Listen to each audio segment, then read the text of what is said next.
Hello, everybody. My name is Travis Washington. I'm the creator of the Hands Up Act. But before I dive right into it, I want to give out many different forms of police brutality.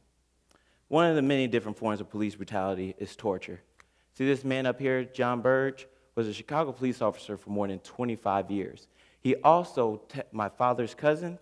He also tased my father's cousin's testicles and forced him to admit to a crime he did not commit. In Dalton, Alabama, there was a police force, a neo-Nazi, neo-Confederate police force that planted 1,000 drugs on 1,000 people. These officers never got charged for the crimes that they committed. They planted drugs, they planted guns on these individuals, and these individuals are still in prison to this day. This has been happening since 1994 to 2015. And last but not least, the physical violence that happens to people. This is a quadriplegic amputee boy who has no legs, no arms, and he was slammed by a police officer because he had a temper tantrum. These are the many different forms of police violence, but the ones I want to focus on today are unarmed shootings. Boston University School of Health and University of Pennsylvania reported that when African Americans witness unarmed shootings of other black people, it causes mental health problems, stress, and depression. That was reported by USA Today. Another form of police violence and how it affects the mental health of many. LA Times reported that 1,900 shootings that occurred throughout the history of the United States have caused low birth rates and early births in black women because of the chronic stress of unarmed shootings. Now, these children who grew up seeing and being born early are struggling in school, struggle making friends, and act out, all because of police shootings. These are some of the names that have been affected by unarmed shootings. In 2015, it was Philando Castile. 2016, it was Terrence Crutcher. 2017, it was Jordan Edwards. 2018 was Stephon Clark. 2019 was Anita Jefferson. Who's next? Is it going to be you or you? It can be anybody in this room.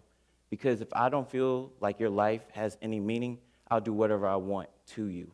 We all don't want to lose somebody, especially not to law enforcement.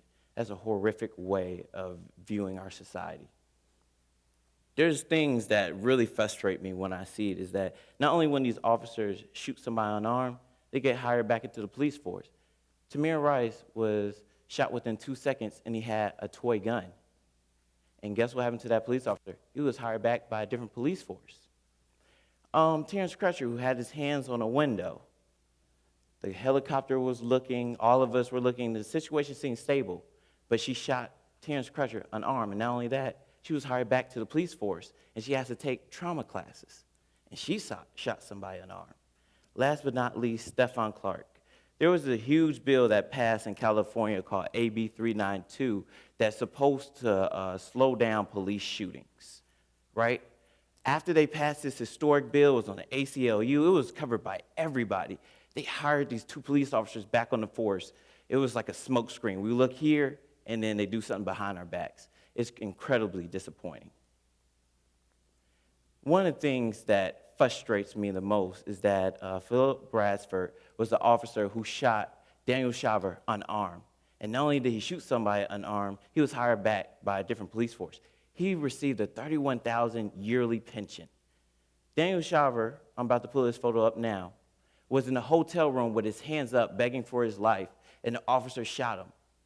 And it was reported by Real News Network that Philip Bradford is 28 years old. By the time he turned 64, he would have made $1 million off the taxpayers' dollars. And he shot somebody unarmed. He didn't go to jail. He was hired back to the force. This is incredibly disappointing. There have been some reforms. I'll give President Obama credit. He did the best he could with the tools he had. He used an executive order called 21st Century Policing. It supports police body cameras, increases funding for training, and law enforcement agencies should adopt enforcements to stop, curb discrimination, curb all types of harassment. But this is the problem. According to the Washington Post, in 2017, 15 of the 69 unarmed shootings were recorded by a body camera. Police departments increasing de-escalation training, and individuals in the police department were recorded saying racial slurs. This is my biggest problem. What's the punishment? If I videotape with my body camera me shooting someone unarmed and I'm not punished for it, what's the problem? I'm just going to do it again.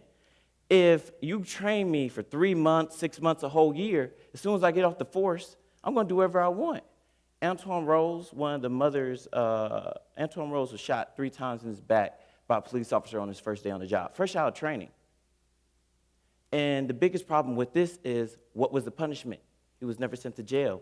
There's been police departments recorded on walkie-talkies saying racial slurs.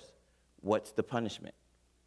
The United Nations is, for most of you that don't know, is 193 countries that come together that forms its own organization that determines human rights violations and makes legislation that somewhat impacts the world. Police killings and the trauma they create are reminiscent of the past racial terrors of lynching.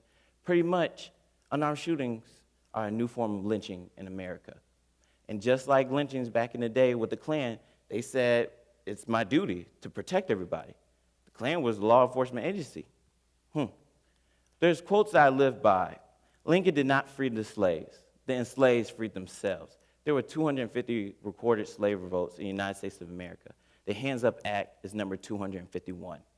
The police accountability activists are the civil rights activists of our time. After all, who watches the watchers? These are the 2 quotes that I live by.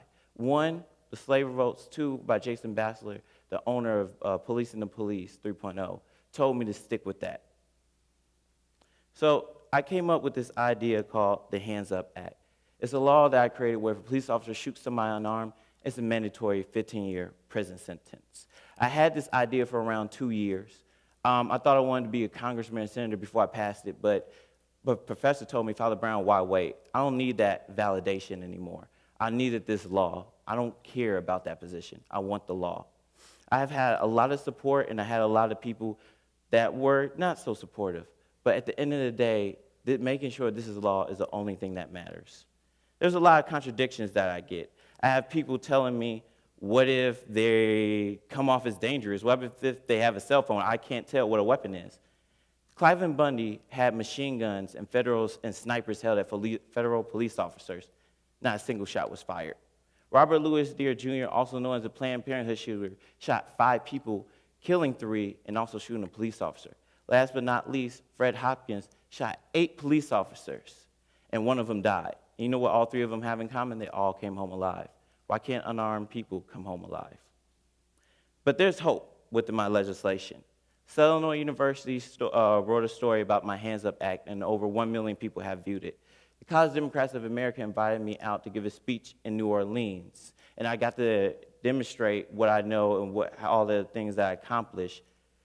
I got to introduce it to congressmen and attorney generals. And last but not least, one of the things that I'm very proud of is that more than 400,000 people have signed my petition.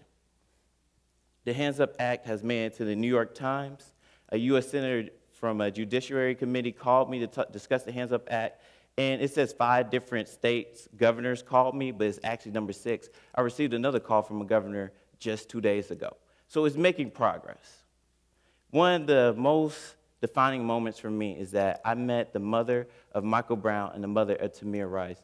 They are huge supporters of my Hands Up Act, and they told me to keep on pushing.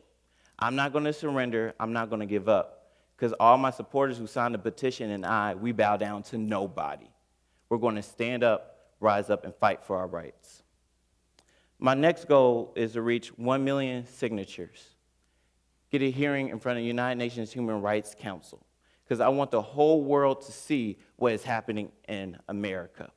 Shakespeare once said, shame is more powerful than fear. And I want to bring shame to America. I want the whole world to be ashamed of what it's doing to its own citizens. One of the biggest things that I've been proud of is that it's at 420,000 signatures. And I asked everybody in this room to sign and share. And one of my final goals is to speak in front of the House of Representatives so the world and America can know who I am, the creator of the Hands Up Act. My name is Travis Washington. Thank you for my TED Talk.